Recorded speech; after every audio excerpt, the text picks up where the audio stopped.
Hey Whiskey Tube, welcome back to another edition of the DBS Tasting Room. Today we have a special guest, one of our founding members. Hi, my name's Charles. Shaun, Donny, thanks for having me here today. Yeah, of course. Really appreciate it. You guys have been doing fantastic work so far. Just gonna kind of give a little bit of a background on how DBS started and maybe where we're thinking about going in the future. And then we're going to touch on a couple of the whiskeys that were the inspiration kind of for DBS, even though palate-wise moved on a little bit, but it's always fun to go back and take a look at where you started from. The OGs. I like it. Awesome. All right, Charles, why don't you tell us a little bit about DBS, where it started, where it came from? Yeah, so, I was on a trip to Scotland with my wife, and we were visiting some of her family that live up there by Edinburgh.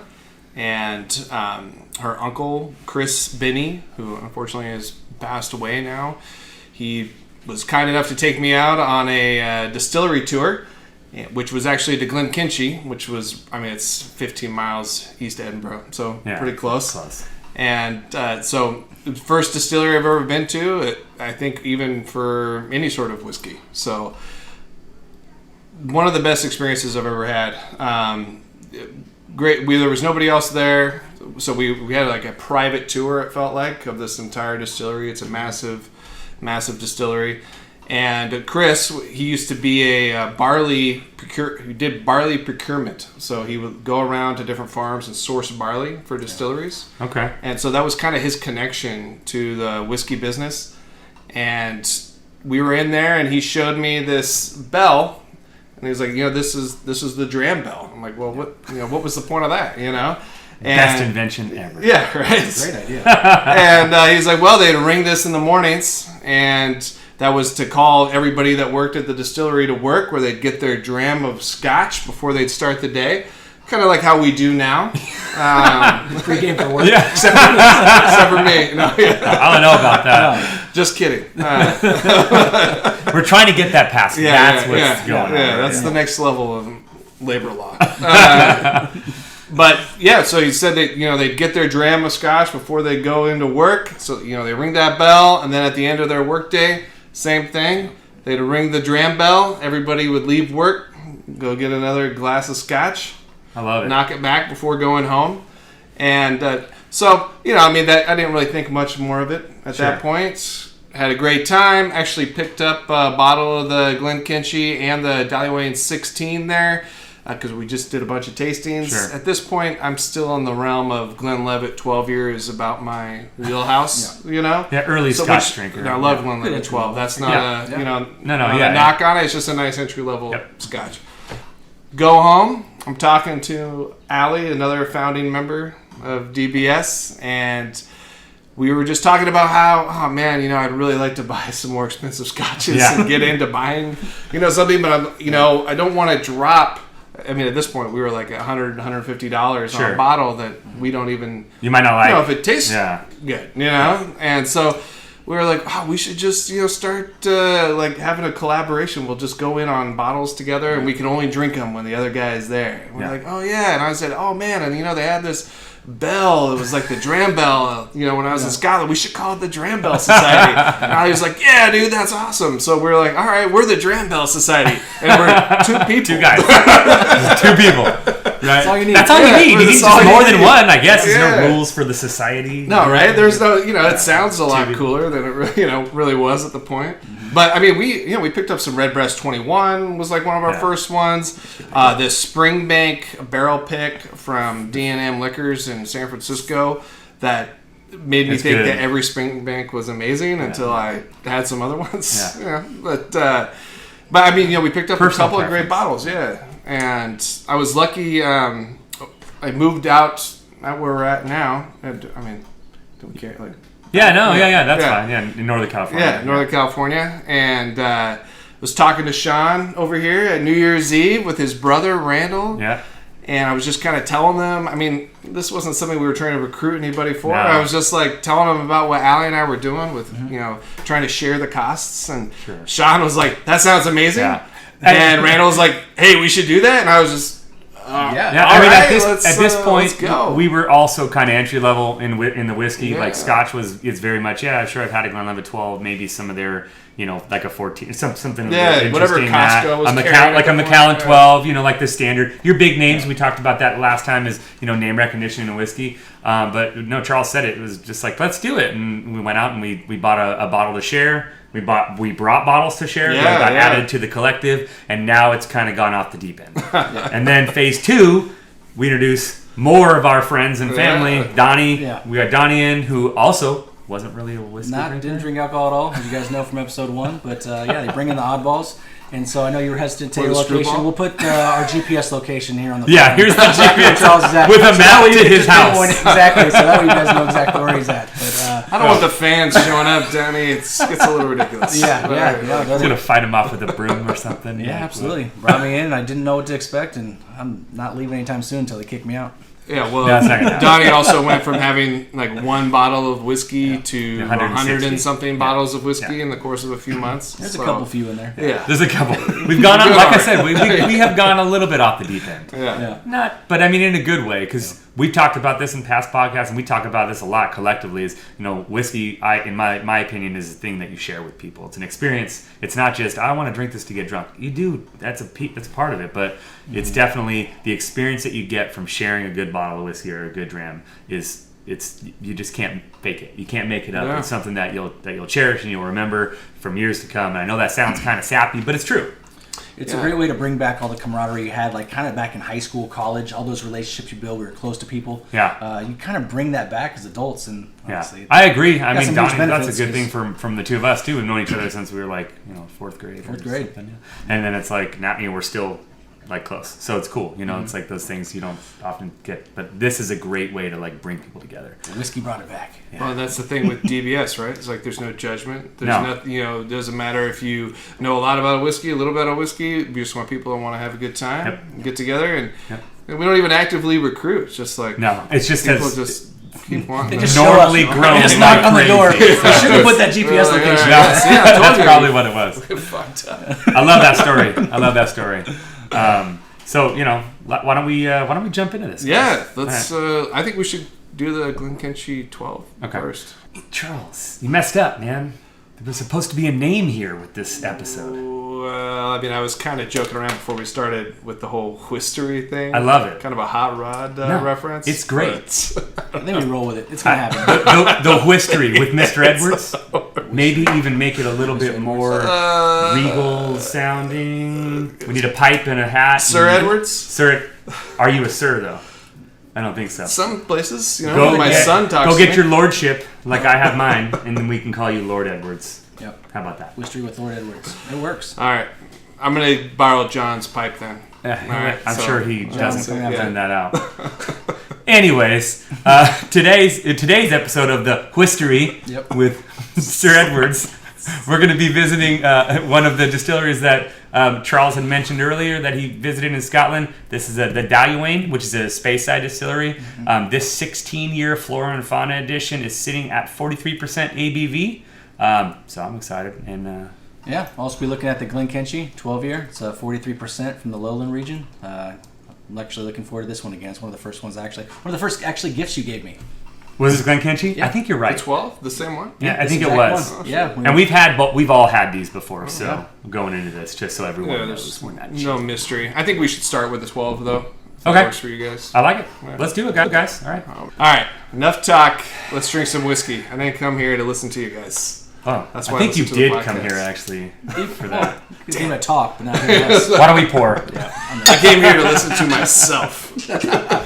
And you said Glenkinchie first, yeah? Glenkinchie first. Okay.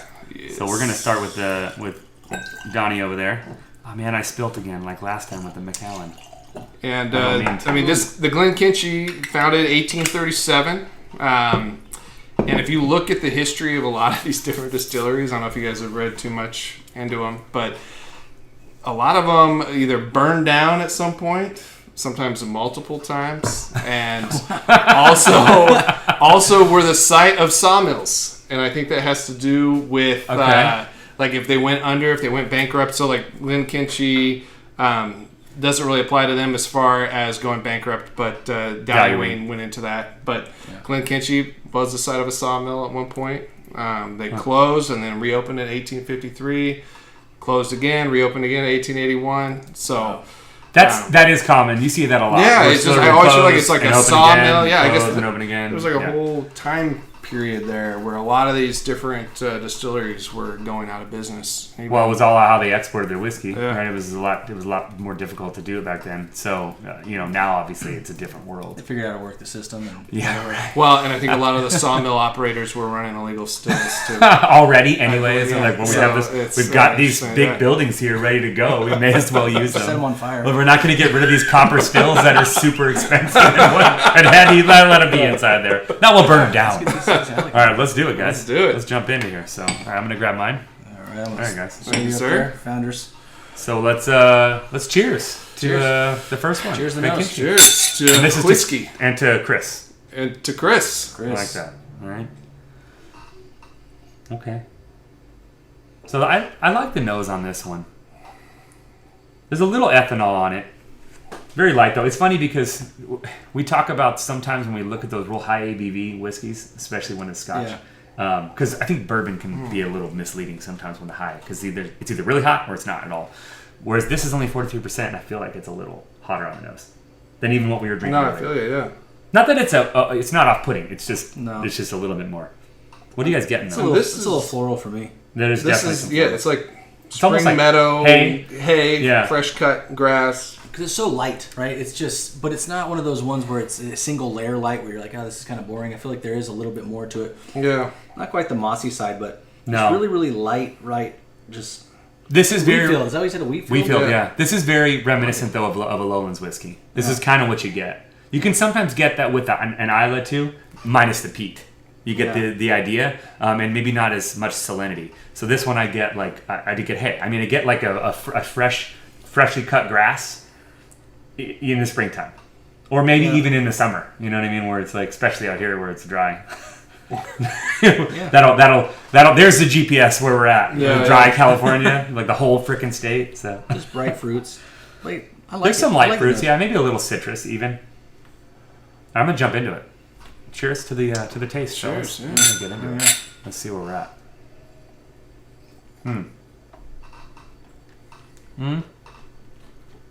Okay, so I think the little bit of the ethanol-y vibe still carries into the taste too. Yeah, I got the ethanol through the nose. Yeah, and then jumps into the oakiness. Yeah, I get the wood here. So the wood comes through. I kind of like that actually for this. Yeah. It's almost misleading. It looks light. It looks very mild, but it's not on the palate. There's a lot of wood. Not a lot of smoke. It's creamier than actually I would expect. Like it just kind of lingers a little bit more. It's not. It doesn't just kind of disappear on the tongue. There's.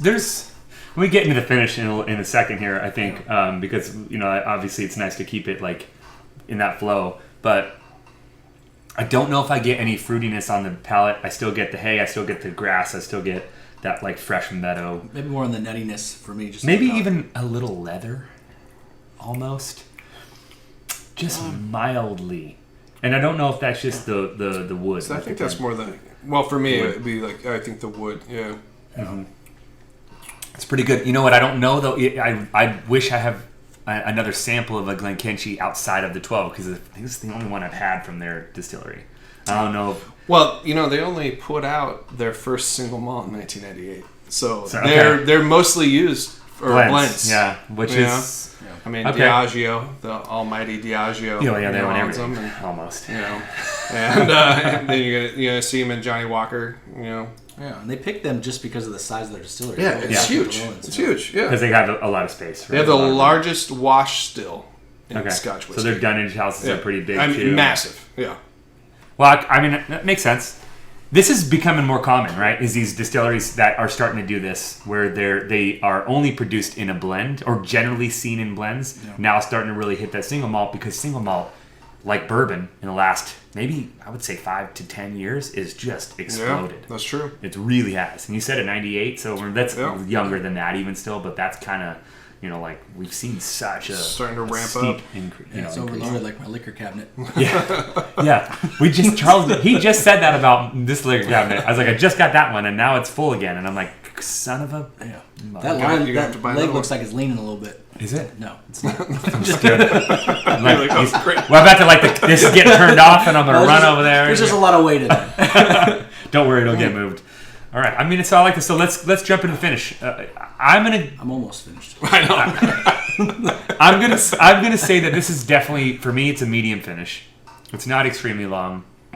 It's a little oily. It's thinner than I like in a finish. That's my profile. That's my taste. It's medium short to me. It's likely not dry. Normally when it's oaky for me, it'll be on the dry. It's at least a little bit more of that oily. Yeah, there's a sweetness in the finish. Yeah. There's a sweetness in the finish more than there is in the palate, than even on the nose for me. But this is a good pour. I like it. It's good.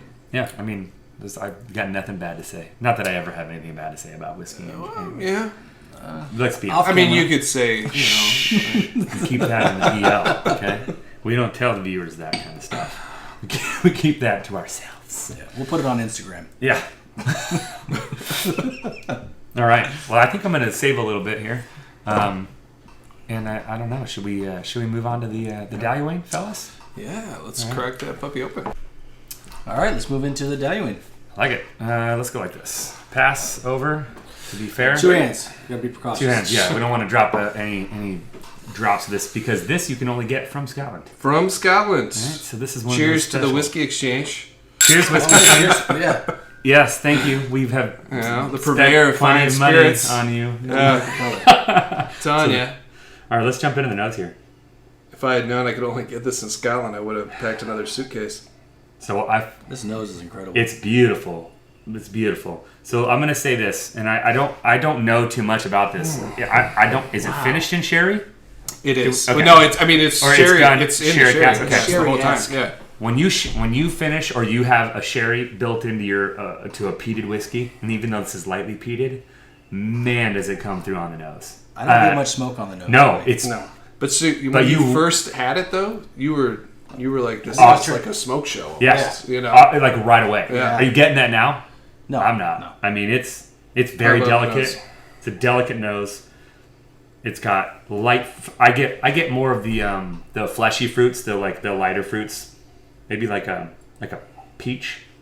Get like the fruitcake. See, to I me. get, like, yeah, I think of a dried fresh- raisins, like sun-kissed raisins.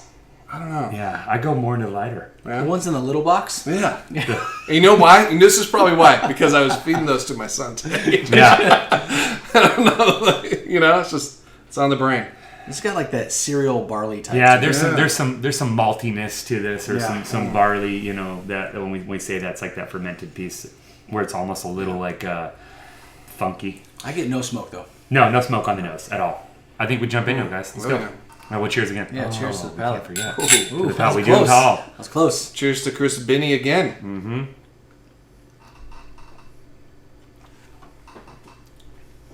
Okay. Still don't get much smokiness here.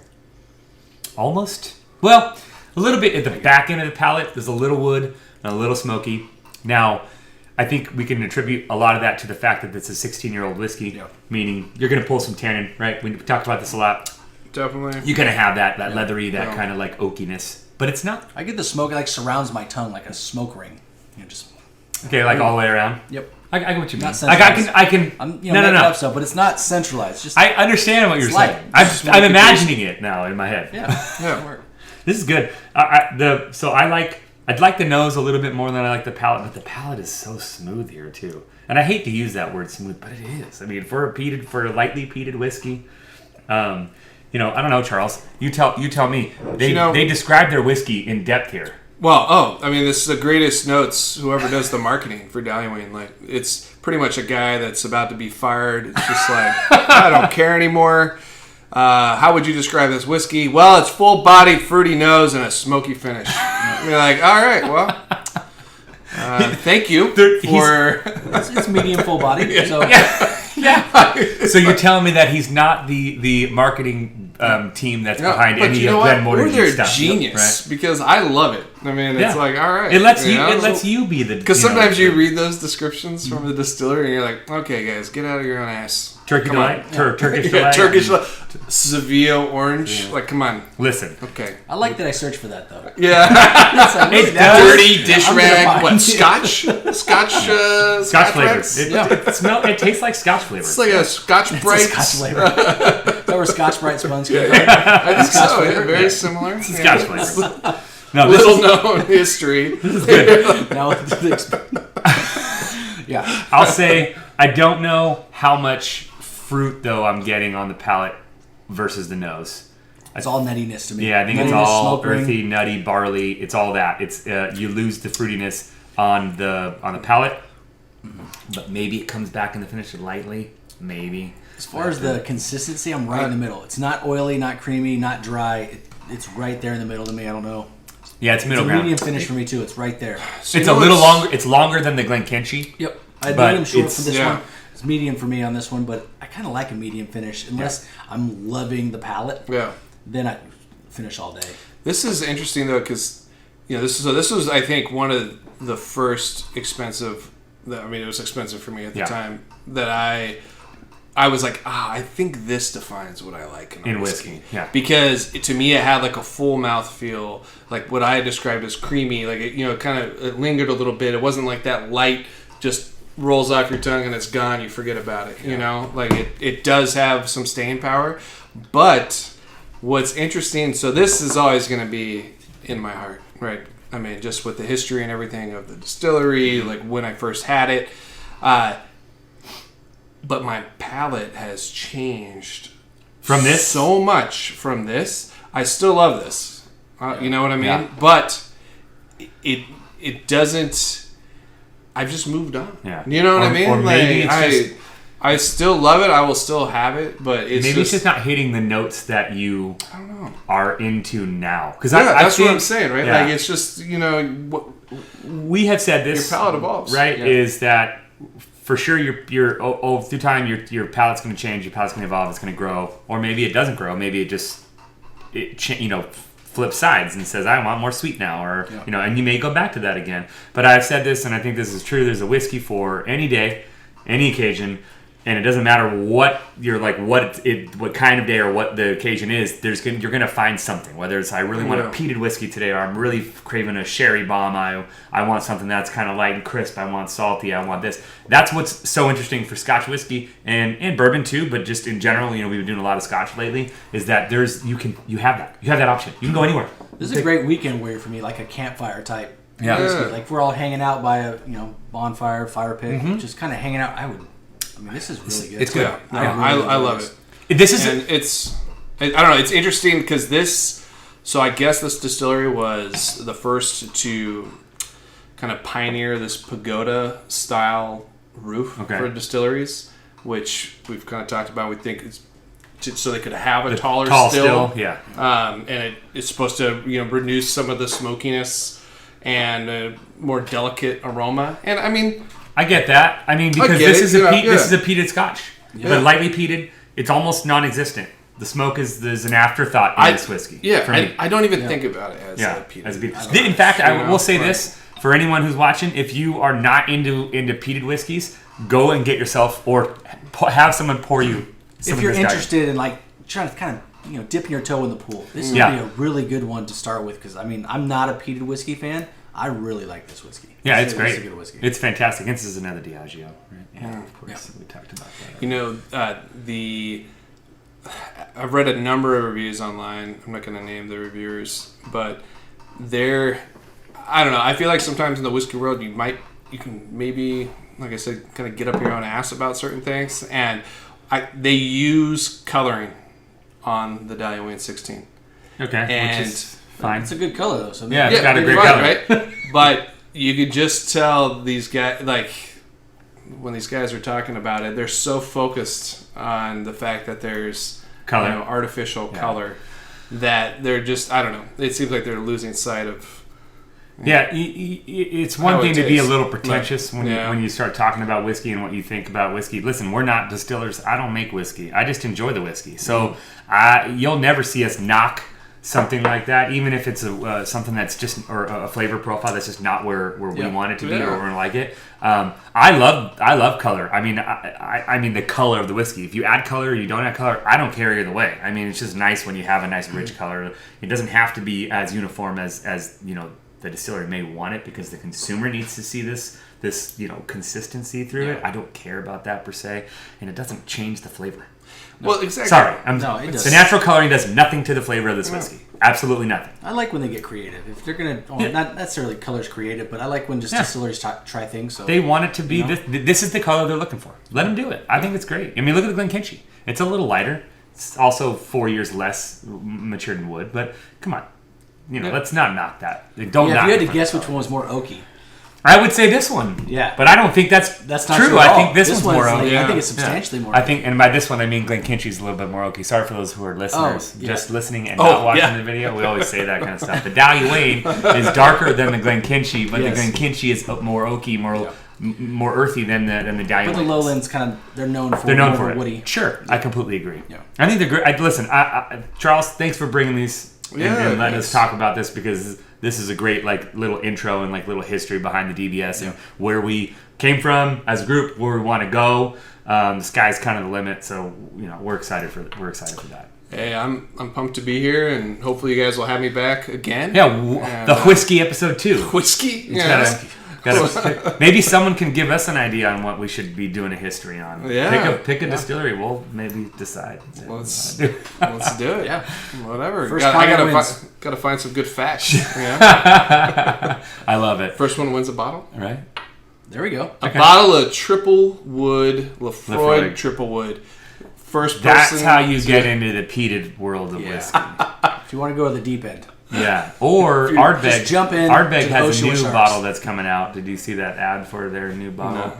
It's got a big dragon on the front of it. It looks pretty cool, but you have to win a raffle to buy it. So Yeah, dragon's a good emblem. It is. because their stuff smells. We should actually have DBS have a dragon somewhere in there. That'd be pretty cool. I don't know about that. We'll see. What? Come on.